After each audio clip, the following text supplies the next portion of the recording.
How does someone go from jail to Navy SEAL? I truly had told myself the story that I had no other option. It was like death.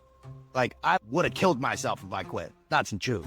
And so imagine the stress of everything where you could fail. It was like massive amounts of stress every day. It's the story you tell yourself of what you're going into. And my plan B is making sure plan A works. There is no plan B. It's like burning the boats, whatever analogy you want to use. If people could just switch to that mindset, how many more success stories would there be? I'm sure that people talk themselves out of success more than real. If we don't know what port we're sailing, no winds are favorable. Scientists have already proved that we cannot physiologically feel stressed and blessed at the same time. So calm becomes a superpower. Yeah. You only get to calm when you've been under duress. And you know this from fighting on the battlefield or anything else. Like, you only get to calm and having the ability to be the calmest person in the room by having gone through some shit. Integrity, like integral, integrity. That was like the definition of integrity. Not divided against yourself. But you're not divided against yourself. All your actions are aligned with the person you want to be. All your daily actions and habits are aligned with the outcomes you want. That's true alignment. That's immediately when it comes. You have inner peace and clarity. And sure, we all know it's not perfect. As long as your moral compass is good and you're always true with that. And really get razor sharp about, is this action aligned with where I want to be? If it's not, don't do it. Simple. If you do that again and again, your life will change drastically in massive ways.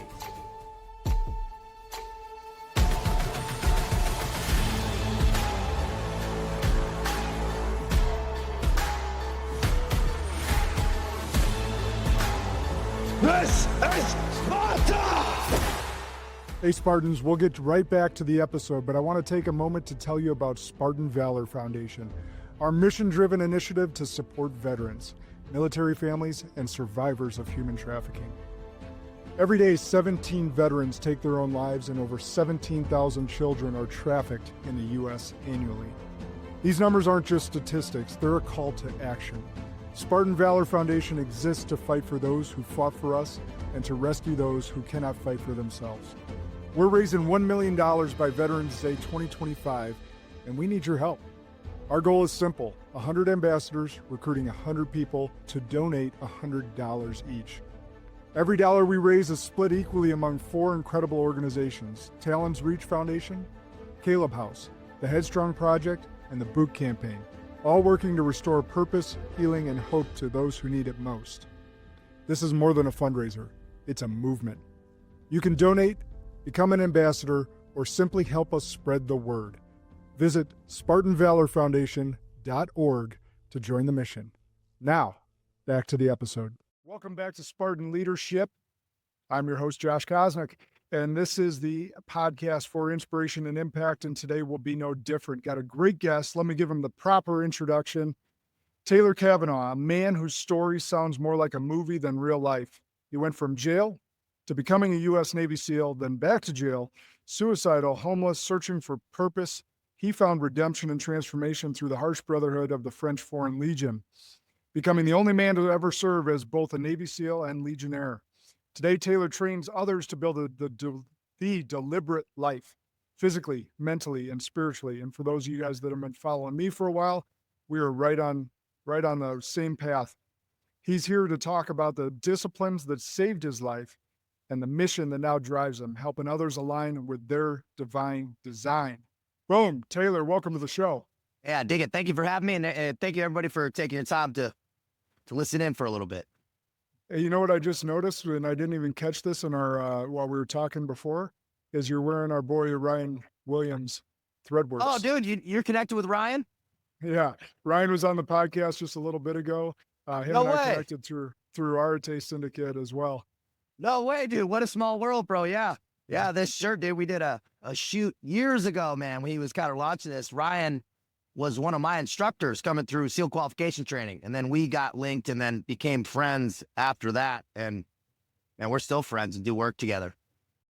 Yeah, Ryan's a good dude. You're a great friend of mine as well. Yeah, actually, we were talking about it because I had Garrett Unkelbach on probably a year before, and he had let me know that Ryan was one of his instructors, and I was giving Ryan crap about that as well. So No way, that's man. cool. Yeah, I got a funny story about him. Yeah, we got Ryan, my first day of SEAL qualification training, man, he made me, I was late of all things. First day of SEAL qualification training, I was hanging out with a girl and I just, man, slept in. It's the only time I've ever done it in my whole career was that day.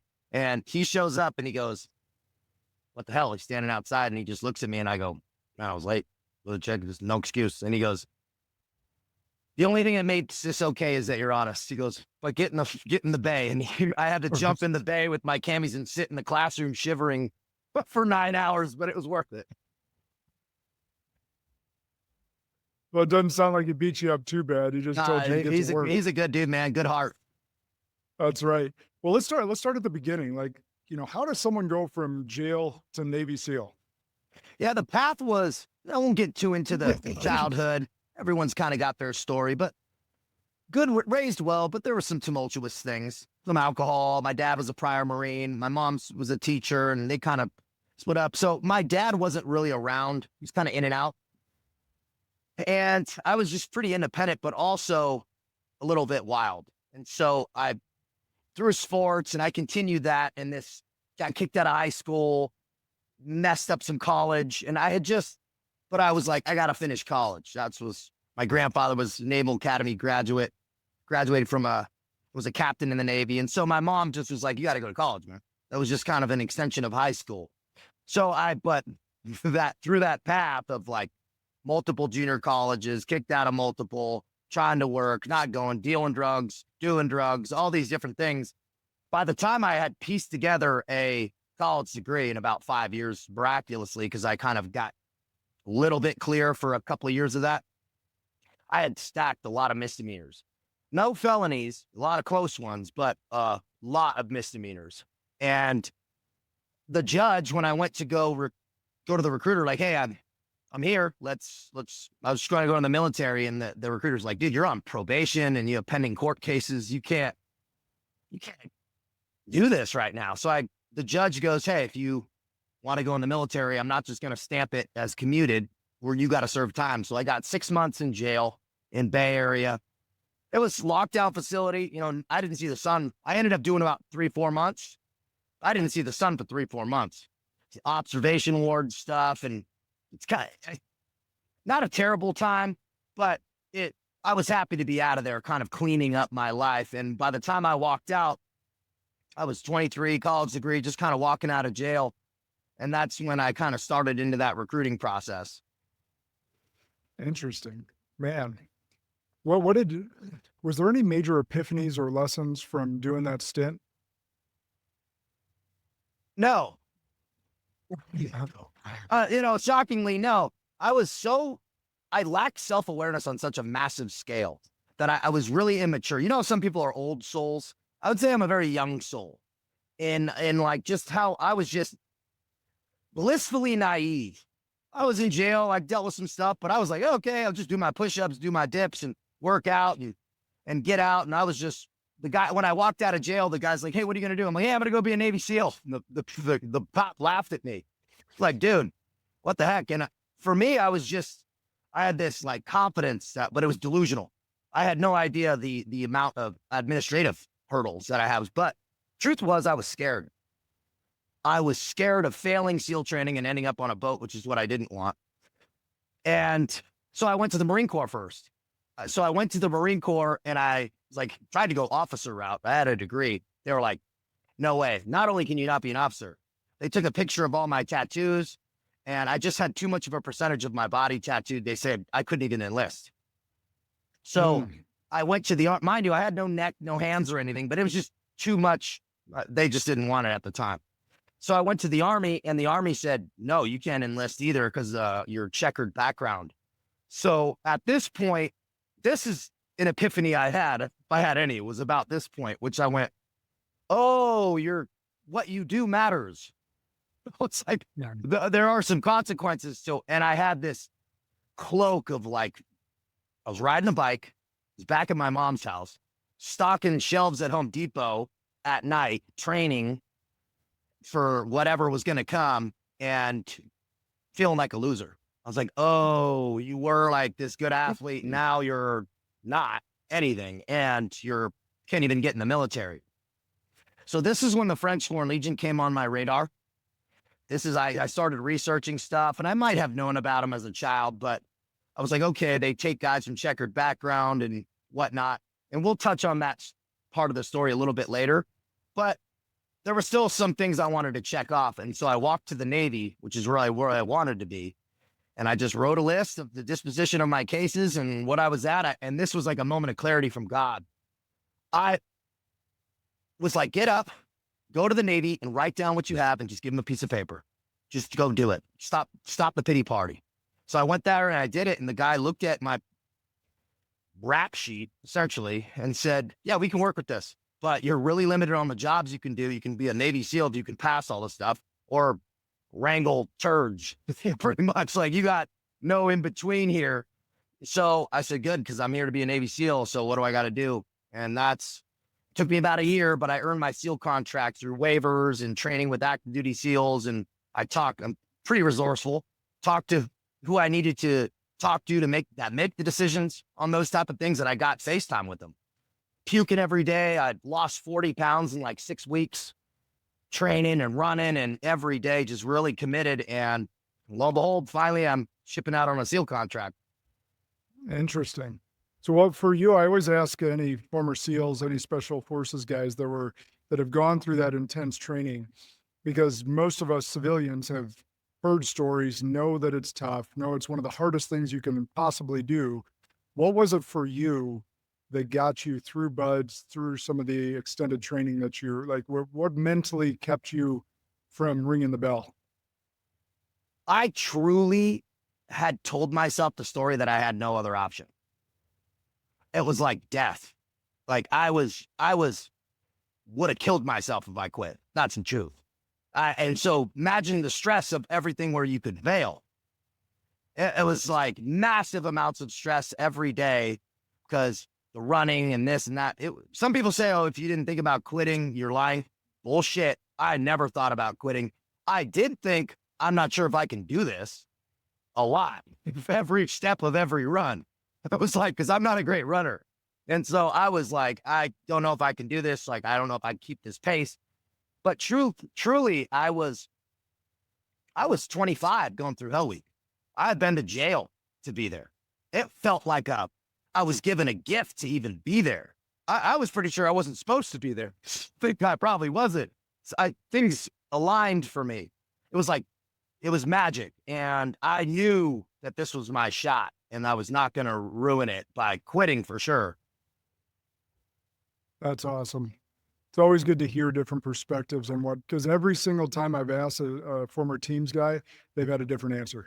Really, I like that. That's a good sign and that's a really good thing to kind of, for anybody listening, it doesn't matter what you're doing. It's like, bro, it's the story you tell yourself, right? Yep. It's the story you tell yourself of what you're going into.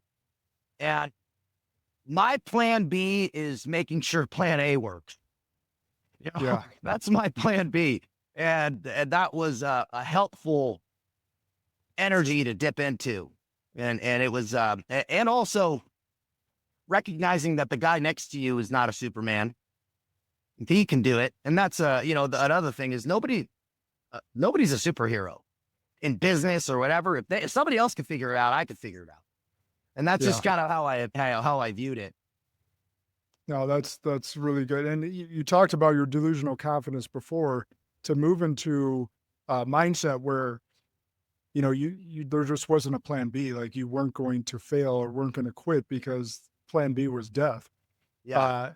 It made me think about like how many times people go into things, business, entrepreneurship, doing 75 hard for that. Like, I'm going to try this to see if it works. Yeah. Instead of, no, I'm going to do this and make sure that it works. There is no plan B. It's like burning the boats, whatever analogy you want to use. It's like if people could just switch to that mindset, how many more success stories would there be? I'm sure that people talk themselves out of success more than real failure. And quitting is that's the one thing you can control. It's kind of a baffling thing. And I'll give you some examples of like things that baffled me, at least in training, was I'd see guys very capable, way more capable than me, athletically, that before we did our 50-meter underwater, which is like where you jump in, hold your breath and kind of go. And it's definitely pushing the pace on, ability as far as your lungs, at least at that time. Dudes would quit before they try. And mind you, this was guys that we had been training with for 9 months or 8 months. Not like a small amount of time. Some guys have been in the pipeline for 10 months together by this point. And without even trying, it was a very baffling thing for me to see. I go, it's really the fear. It's whatever there's somebody's rooted fear of losing all their money, losing their, having them be viewed as not capable. And I'm going to try this. I heard you said that really well. I heard people say a few times, oh, I'm going to give it. They say, why are you here in the pipeline? Why do you want to be a Navy SEAL? Like, well, I kind of want to see what being a Navy SEAL is all about. I was like, these guys are going to make it. And they did it. I heard that earlier on in boot camp. They would ask guys like, why are you in the pipeline? And these guys, I just kind of want to dap. Like, dude, this is not something you want to dip your toe in. And I'm sure you in business and things you've gone into, dude, it's ruthless, man. You're not dipping your toe into this because there's people that are going all in, and those are the people you're competing with. Yeah. I think that's what people block out, is they think that they're the only one and that it's all about them. And they go, okay, well, I'm going to try this, not recognizing that there's some killers that will step on your throat if you even step near their turf. Right. And that's in business and or life. Oh, yeah. That you're in competition in business. You're in competition to get on the teams. You're in competition on the ball field, all that different stuff. Like, everyone's trying to do their best to be the most successful they possibly can. So if you think I'm just going to dip my toe in the water and give this my college best, like, you're going to get smoked. You're going to be, there's people that are all in, like all day. They breathe it. They're obsessed with it. And that was where I was, at least in this moment, or forever. Really, I was obsessed with that vision. It wasn't like I was some romantic vision for me, and that really helped. Oh, that's cool. Let's talk about you. You've referenced you had a baptism in humility. So you've already talked about having that delusional confidence. So let's fast forward. What you've experienced, what you call a baptism in humility. What was that like for you? Well, after achieving these peaks, right, I went, Navy SEAL, Golden Boy, doing really well at the team, to a couple, after a few bad incidents, being kicked out, right? Being kicked out of the United States military after 7 years, right? So that's a 7-year out. Back to jail, walking out of a jail cell, then really building my life in the next 2 years back up to where I'm pitching decks for millions of dollars, working with a venture capitalist, funding multiple companies, the CEO of a cannabis distribution company, build all these different things. The girlfriend, the house, the this, the that. But drug habit, opiates, Adderall, Xanax, every day, right? But functioning in a high level. But you can't bend reality that long. And it's not God's divine design for people to be in that state. And it all came crashing down. And now, few months after that, so it's about a 2-year block of time to where I was running and gunning 1,000 miles an hour, back in the high rise. And now I'm in a truck, homeless, with a sawed-off shotgun, sitting next to me for 3 days in the jungle, thinking about killing myself. And that wasn't even the baptism quite yet.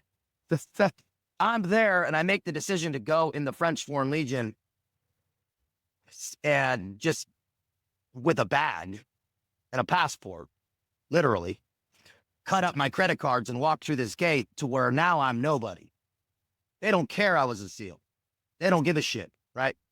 It helped maybe getting through the door and for some personal reasons, but the Ukrainian opened the door and the Romanian don't give a shit about that when they have rank on you.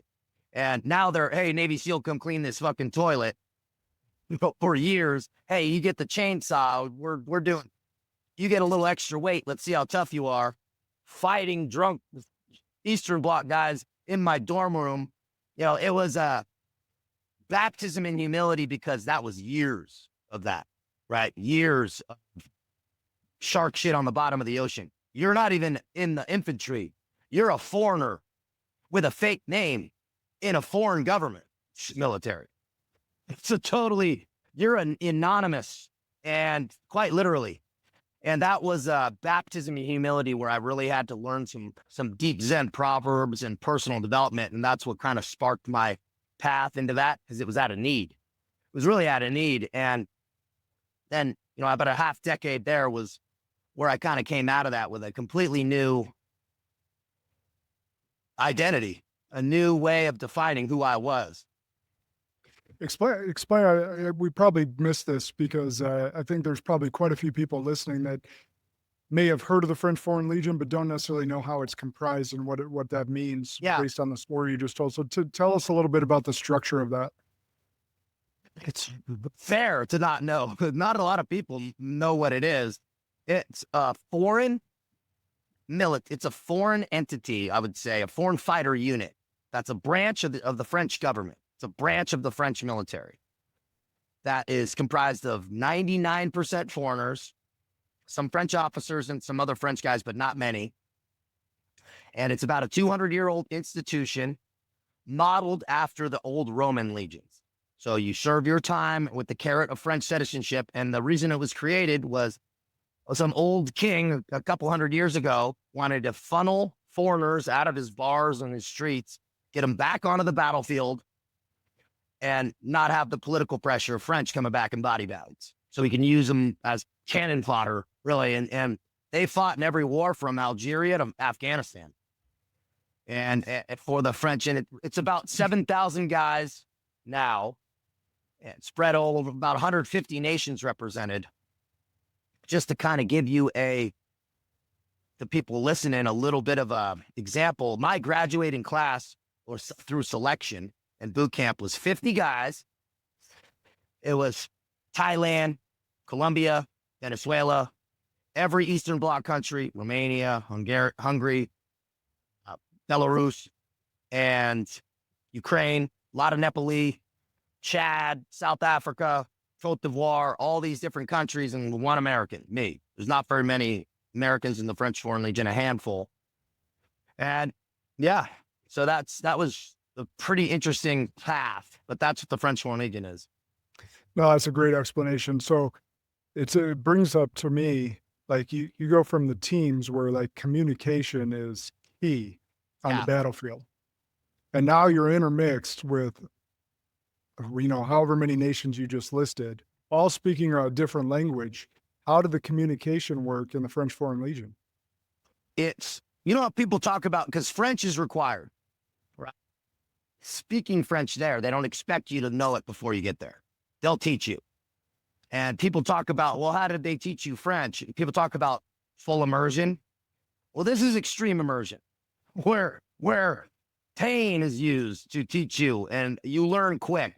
The French is pretty basic, but they go through some actual seated learning. But everybody's just talking to each other in shitty French for the most part. And it's interesting because that brotherhood, that bond that you're talking about too, is it's difficult to create, right? Because communicating the jokes, the subtle things that you say in language, that's really difficult when you're speaking a foreign language in a very rudimentary way. Yeah. But all orders are given in French, all the yelling, everything is in French. And so it's definitely a process where you're watching a lot of body language. The guys from Tahiti who do speak French, you're watching what they do after an order's given. There's a lot of that at first, monkey see, monkey do is helpful. But weapons manipulation and all that stuff, I mean, the weapon system's pretty universal, which was nice for me, because range shooting, military tactics, for the most part, are a lot of read and react. And so for me, that was helpful. But yeah, it's challenge. That's one of the most challenging pieces of the French Foreign Legion, is the language part. Yeah. I can only imagine. So what are the two, well, I'll say one from the Navy SEALs, one from the French Foreign Legion, of either leadership or life principles that you drew from each? Yeah. So I'll tell you this. I never knock on the Foreign Legion just because it's a completely different unit, but I did learn some stuff, good and bad. In the SEAL community, ownership is, especially from leadership, is so important.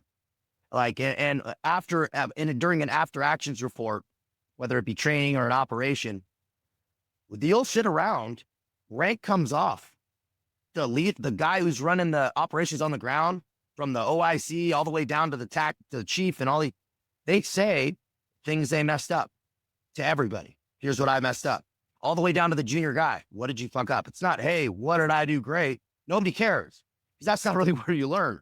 It's the culture is really, really after actions oriented regarding mistakes, owning your mistakes. In the French Foreign Legion, it is not the case. It is not the case. And I think it's culture wide, because you have French officers coming from the academy working with foreigners. So, and French culture just in general, people that are from France probably know what I'm talking. You save face. Right? It's like an important piece. They might have their own little debriefs in their little officer circles. They do, but it's never disseminated down. Like the many mistakes or things like that are just not talked about. And so there's a lot of just shut up and go. But here's what I did learn. The takeaways, the positives of this were, it taught me to shut up and listen, right? And it taught me to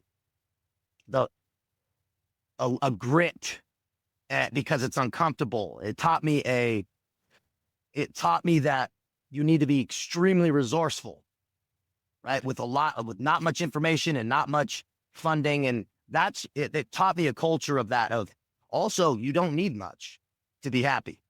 That was very helpful. What I learned there, you don't need, what you need is a simplified life for clarity in a lot of capacities. In our culture, the United States, it's, oh, I need to have more to be happier. When I think success is very subtractive and happiness is subtractive. And that's what over there taught me. I was happier in a French Foreign Legion barracks room than I had been in my whole life. Right. And I've just carried that with me and just carried a lot of those principles now, where even just when I was working in VC and doing these things, I was making a lot of money and never had any money. Right. I was spending it as fast as I made it, and I needed more. And it was the opposite there. And so I learned probably the most important lessons in that crucible than I learned. But I did learn proficiency and what I was capable of in the SEAL teams, and a lot of autonomy and leadership and responsibility, which was massive. So I kind of did it backwards, but it was kind of helpful to do it backwards. Yeah. Do you still use after action reviews or reports today in your business and life? Absolutely.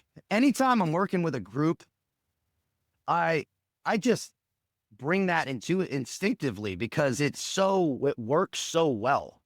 We call it a hot wash. We called it a hot wash, where everything comes out of the wash. Just let's take the gloves off, take the rank off. Like, what wasn't working for you? What worked well? What didn't work well? What do we need to improve upon? Any type of group setting where I'm working, and I think that works just in advance also. Let's get expectation management. Let's get clear. Let's be open about communication and very direct, and not pat everybody's poo-poo and try to make everybody feel good. Let's just work in an efficient way, and then not make the same mistakes twice. Yeah. It's so helpful. I started I've known about it for quite a while, followed Jocko's stuff, and he talks about it in Extreme Ownership, and we started deploying it into our firm and talking through some of that stuff.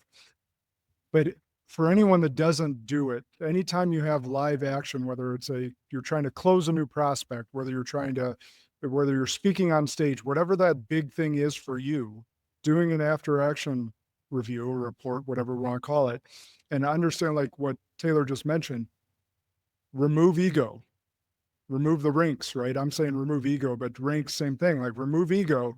What could I have done better? In fact, I'll give you a great example. Taylor, you'll love this. So I'm down in Puerto Rico and at a big speaking event. One of my buddies was putting on, I had a speaking part earlier in the day, and Tim Tebow was closing us out that day.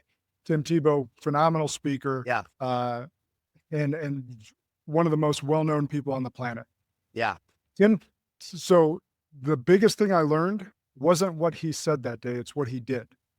He brought two people, he flew two people that work on his team to the event that were paid by him, not, I mean, maybe a speaking fee. I'm sure a speaking fee is high enough where it covers their cost, whatever. But bottom line is he pays for two of his own people to come to the event. And one is to watch him and to make sure that he's getting better on stage and to observe that. And the other is to make sure that anything he says biblically is factually correct. Wow. Oh man. So like he cares that much about how he's presenting himself to be better every time he steps on stage, and also make sure that he cares so much that he's not saying anything biblically incorrect. Wow. That he's paying for two people to come observe him speak for 20, 30 minutes. Wow, that's incredible. I'm really glad you told me that. Yeah, it just kind of goes with that theme we were just talking about, is like even the best, or maybe especially the best, are making sure that they're continuously getting better and continuously working on that craft.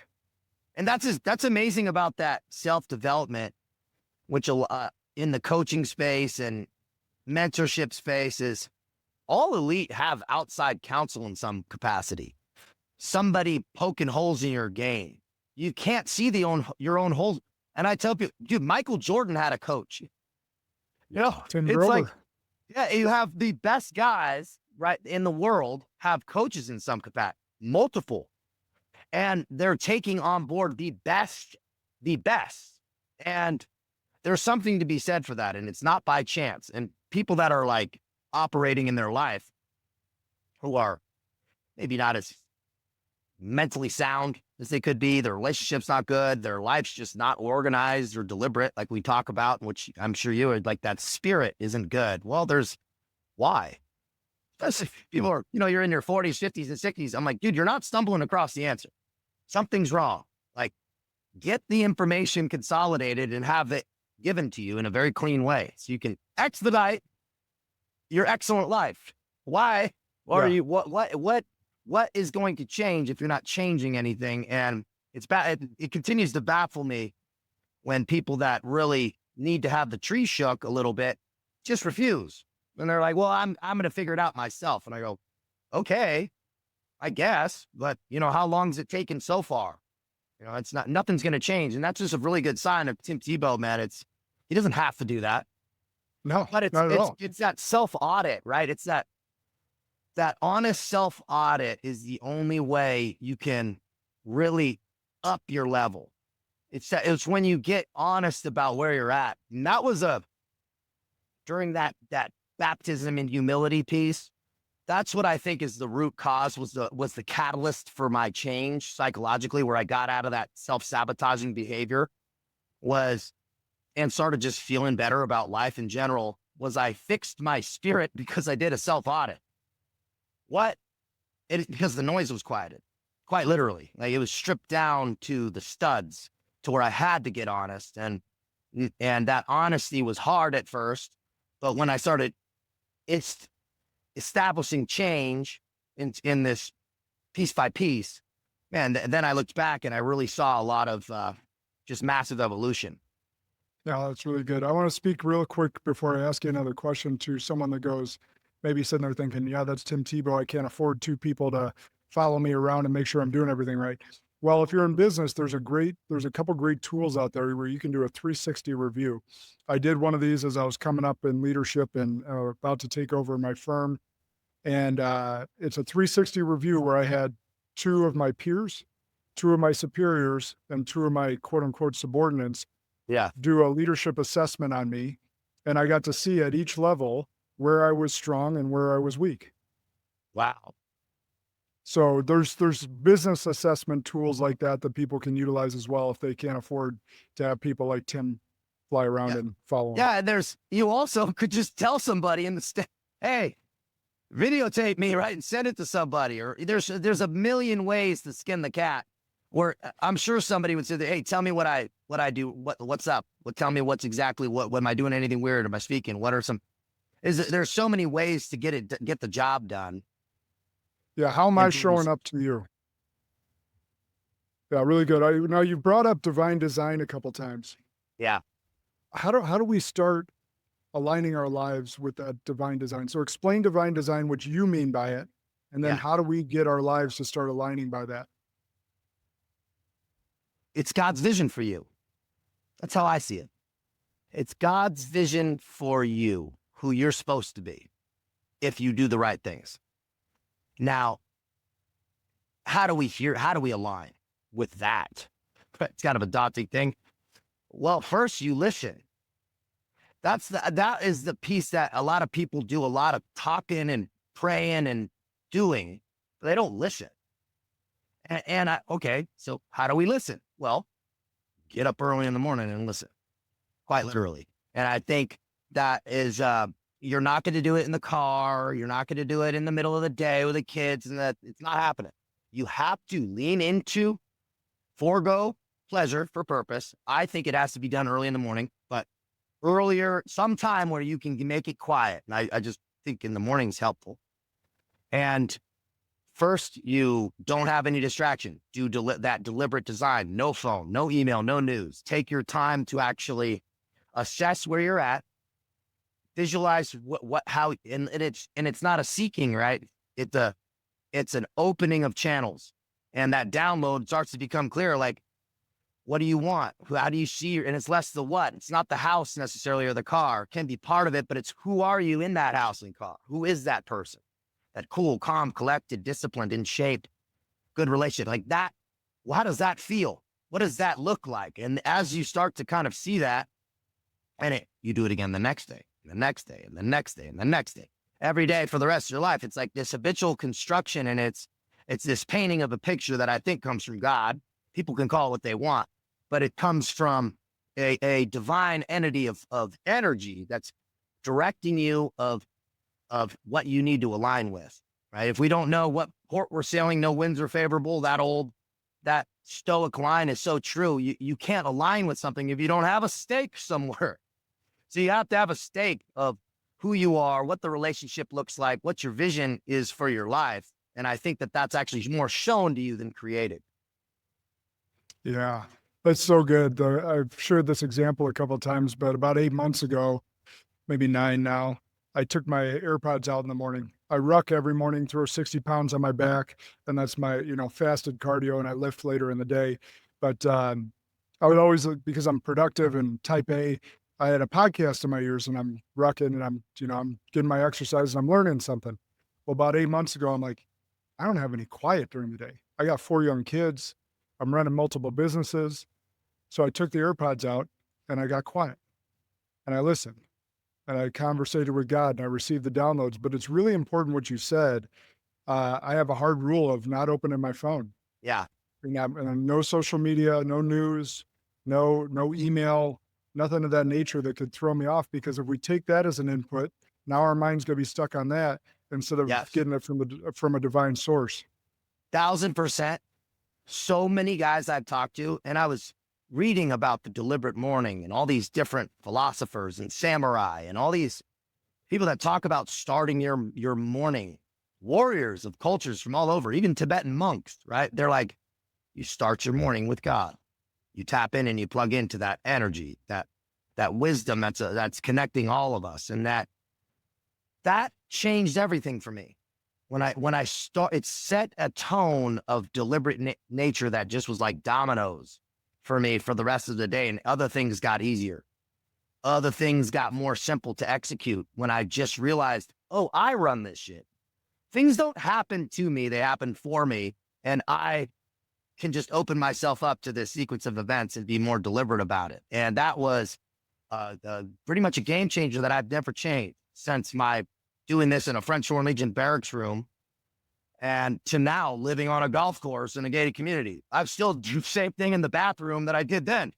And because I go, it's working. I'm not changing anything because I changed stuff before. And I realized when I look back and I go, oh, it's because that's when the self-sabotage would happen. I would get comfortable, not even deliberate, not like, oh, I got it now, but just slightly. And then things would change. And what got me there, I stopped doing, or I laxed on. And I was like, never again. Like, never again. When the momentum starts picking up, I just double down. Dude, that's so good. I want to go back to something you glossed over that was like a major part of your story to tee up this next question. But what stopped you from putting the gun in your mouth? Yeah, man, this was another moment of clarity, moment from God. And it was like clear as day. It was clear as day. I had, mind you, when I turned I turned the key to the truck and I parked in this jungle where I knew when nobody would mess with me. It was right near where the volcano was erupting on the big island of Hawaii is where I ended up. And it's like jungle rural out there. And I turned the car off and it was just like dead quiet. And it like was this cloak. And I'm sitting there and I'm like, the phone call will come, right? It always had come for me. Hey, here's the next job. Here's the next this. It was always like things fell in my lap and no call came. Nothing came. Nothing was coming.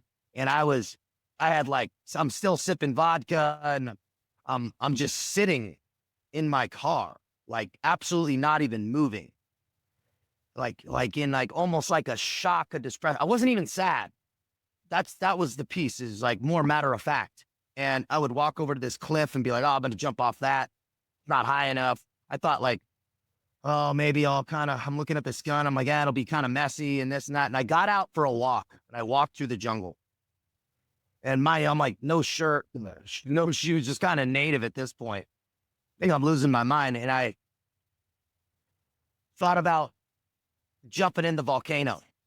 Dead serious. This is funny. And looking back, and I was like, jump in a volcano. And I heard this like direction, man. And it was, you pussy.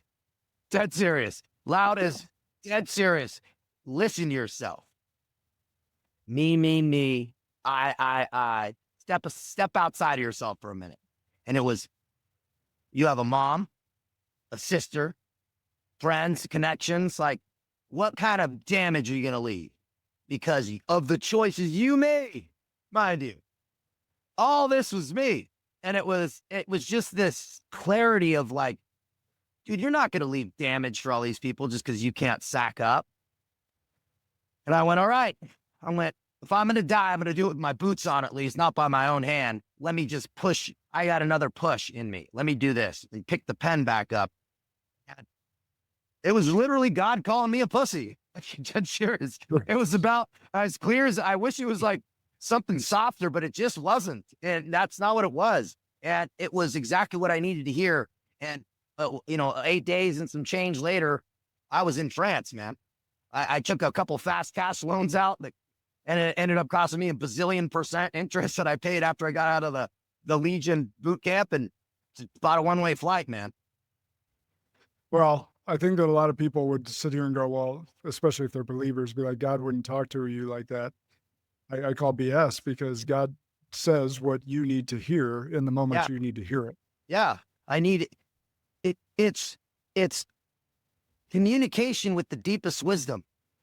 I couldn't have heard anything soft. That's not how I hear and learn, right? It's coming, that authentic voice of God speaks to us, right? We're not our own internal voice.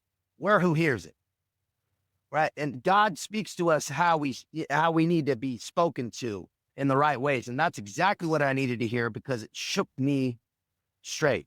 It got me out of my own way, which is exactly what worked.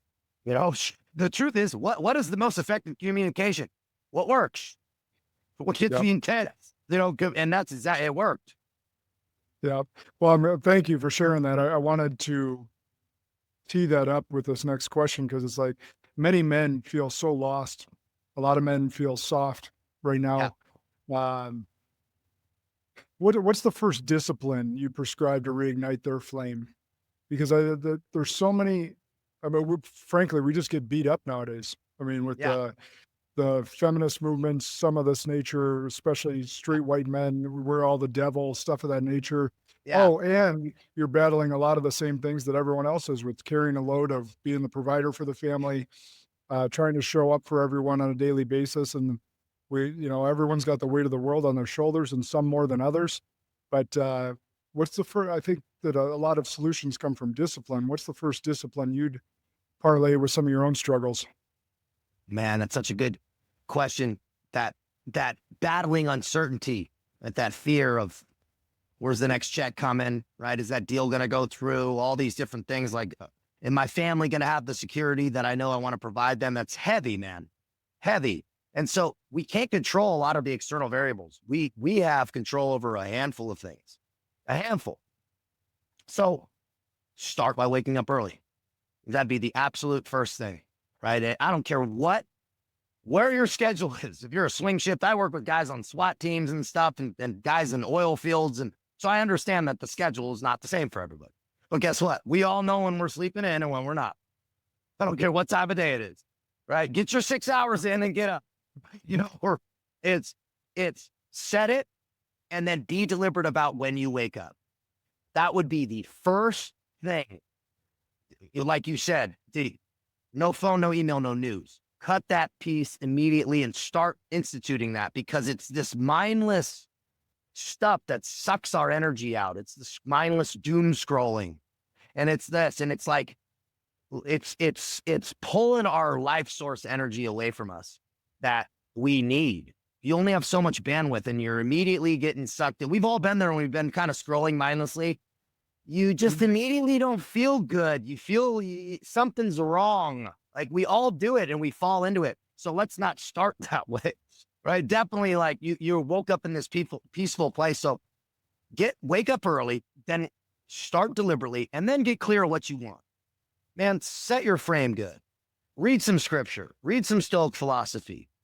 Say some prayers of gratitude, right? I don't think you got to write everything down and remind yourself of what you're grateful for. That immediately is a cheat code. Start there, then go into your day. Then it's nutrition, then it's movement. That would be the next sequence of events.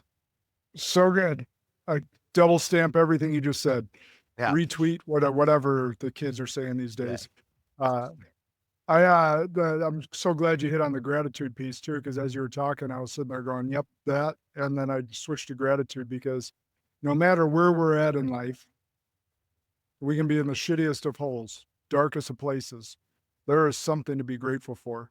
And scientists have already proved that we cannot physiologically feel stressed and blessed at the same time. So if we start our day I with like gratitude, that. I never heard that. I never heard the stressed and blessed. I like that. Yeah. It's they proved it through fMRI scans now. Like, it's pretty sweet. So if we know that, then we can switch when we start feeling anxious, despair, whatever that feeling is, and switch it to gratitude, because there's always something, whether it's clean water to drink, a body that stands upright, whatever it may be. You have something to feel grateful for, relationships in your life. Wow. People that don't. That's such a interesting piece that you bring up. I hadn't really thought of it like that, but why would that be? What an incredible, divinely designed piece, right? That we could tap into. I don't think it's by chance that that's the truth, right? It's not by chance that we have the ability to have this beautiful mind that we can control in a lot of ways. We can train it, train your brain. That's a lot of what I preach, is like, you train your biceps, people train, and then they let their mind run a train on them. We can train your brain, and it's this constant rewiring of pathways. You feel yourself getting negative. Oh, I recognize it. Okay. Why? Well, have I gotten sunlight? Have I moved around a little bit? Right. Have I been grateful about some things? Right. Reframe it. And every time you do that and catch it faster and faster and faster and faster, you do that for a decade. Now you're a different person. And it's this constantly practice it. It's the most important practice, because it's how you show up for everybody else. It changes your optimistic, reframes your lens. So it's optimistic, and optimism sees opportunity, right? That's so important to reframe. And that gratitude piece is, It's not always easy, right? When we're stressed out to be, oh yeah, I'm so grateful for my cat. It's like, no, man, really dig deep. You're like, you know what? I'm grateful to have a little stress. It means I'm doing some things. It's like, all right, it means I'm alive. All right. It doesn't have to be some like kumbaya thing, but it can be like a grabbing of your, all right, yeah, I'm grateful. We got a little stress. All right. We're going to manage this. It's that training of your self-talk, which is, I'm sure you've had, because you're successful in business and life and manage teams, you have to have learned that you've had to teach yourself that. I'm sure so many times you've been dealing with uncertainty and fear and managing people. I can't imagine all these different wickets that you've had to like go past. And what is that, right? What got you through that? I'll ask you that question. Well, you learn. So it's like you said, it's like a muscle. So calm becomes a superpower, but you only get to calm when you've been under duress. And this from, fighting on the battlefield or anything else. Like, you only get to calm and having the ability to be the calmest person in the room by having gone through some shit. Yeah. That's the only way you get there. So what you perceive to be a big deal now, 2 years from now, you're going to be like, I can't believe I thought that was a big deal. Yeah. And so you just continue to work through the challenges. You seek counsel from people that have either been down the road a little bit further than you. You seek counsel. And sometimes it is tapping in. I've learned this powerful question through some great people and mentors in my life is, if I'm faced with a decision I may have to make quickly or cannot access one of my coaches, mentors, or otherwise, I'll say, what would the older, wiser version of myself, let's pick 65. What would the 65-year-old version of myself do in this situation? And so there's a number of different tools that you can get to become calm, to work through scenarios. But over time, like that muscle you talked about, you get to a spot where there's not really shit that phases you. Yeah. And I work with a coach that I literally tell him, I go, Jason, I literally think a bomb could go off behind you right now. And you be like, okay, so let's stay focused on our goals for this quarter. Like, I'm like, Jason, there's a bomb that just went off behind you. He's like, yeah. Well, I'll deal with that later, but we're focused on you right now. Like, you get to this point where you just continue to move forward no matter what's going on around you, because it's the only way. Yeah.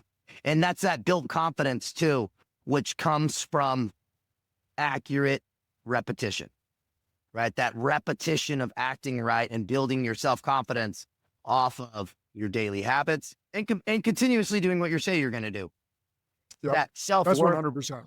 Yeah. That self-worth piece. Like, you have that good, that rooted foundational confidence, because you're like, I always will show up and do the things I say I'm going to do for myself, not just for others, but for myself. And the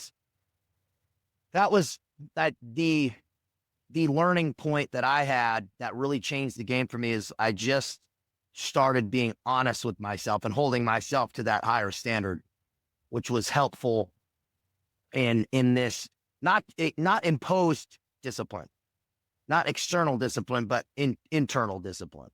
And to also go back to your question, was for people that are like, man, I just can't kind of get at, start instituting some savage internal discipline on yourself. Turn up the heat and then do it.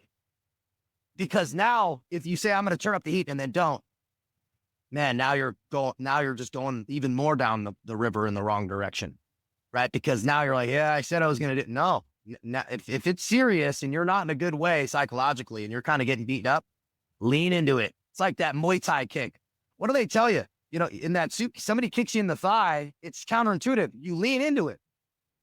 That's what I think a lot of people, they want to like fall back into their comfort, their vices, the drinking, the sleeping in, right? But really it's escapism. When the opposite is true, stand up and lean into it.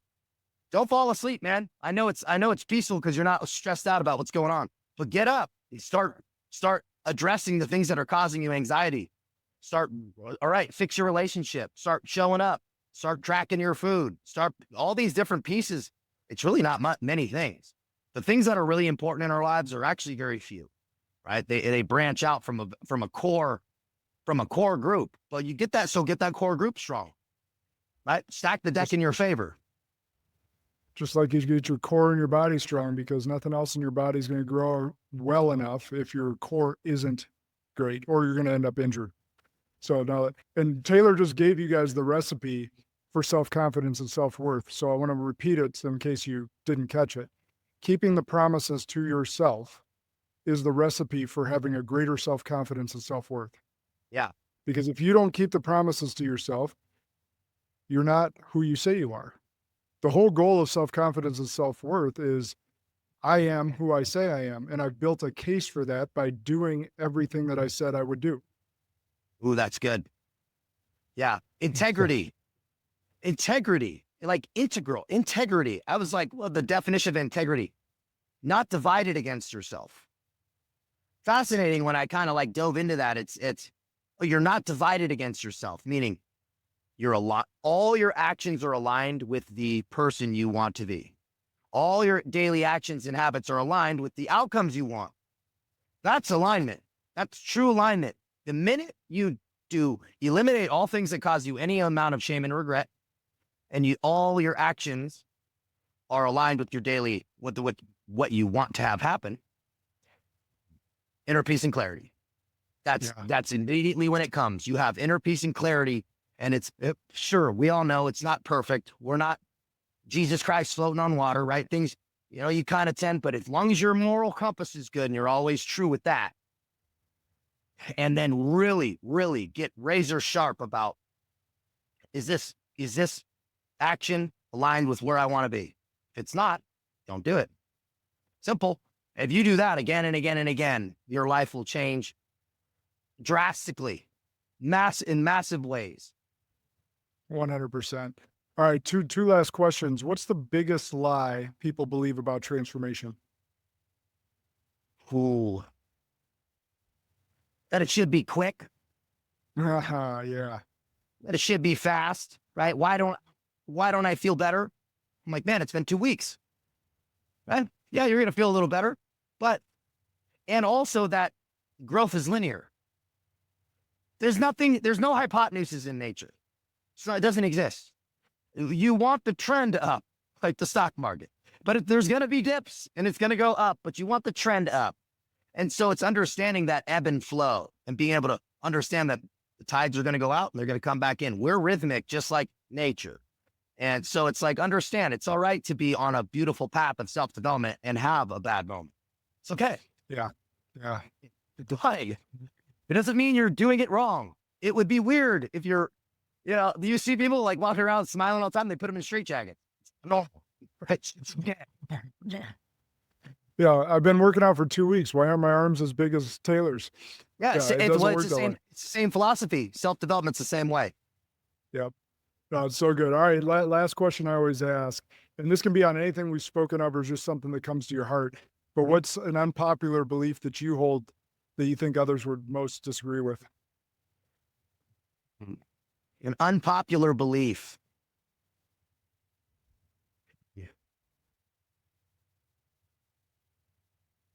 Yeah, I think I probably have a lot of unpopular beliefs, but I think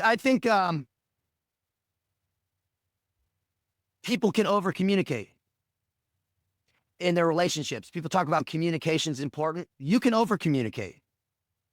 And I mean this in the sense that some things are for you to process.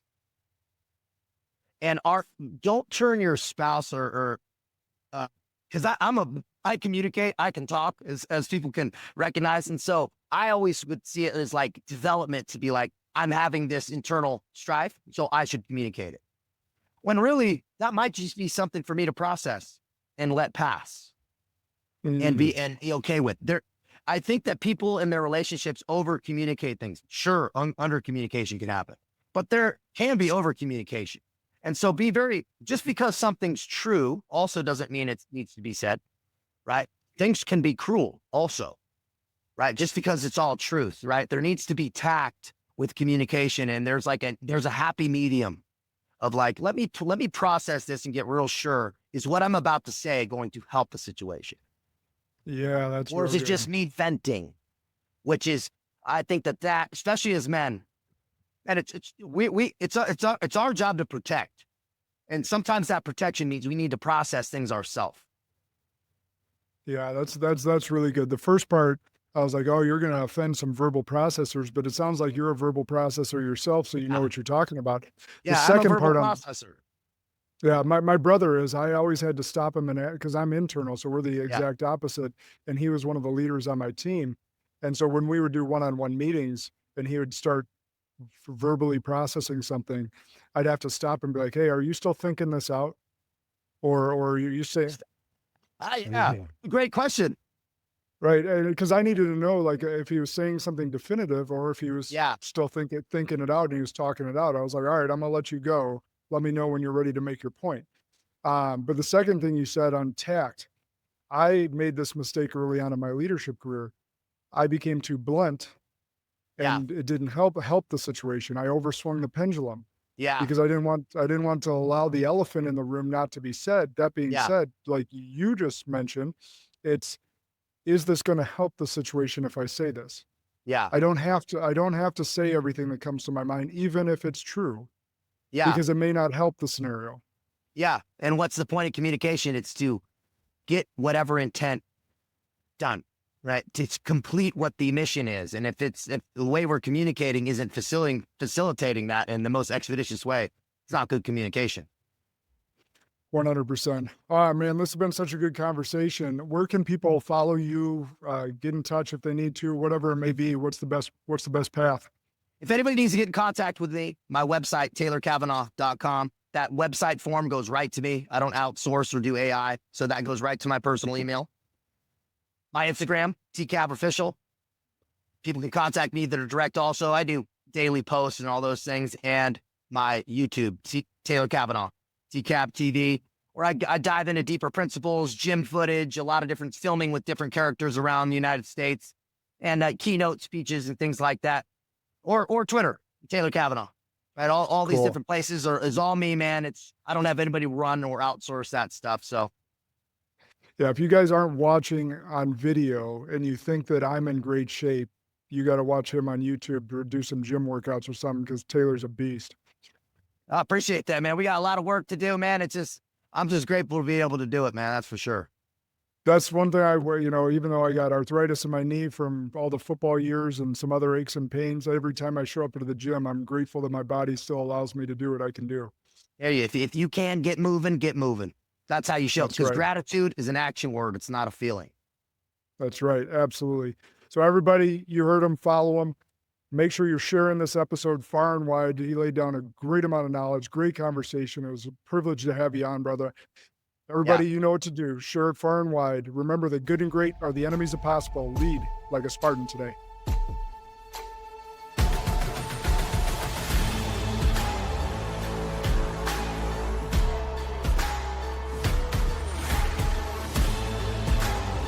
This is Sparta!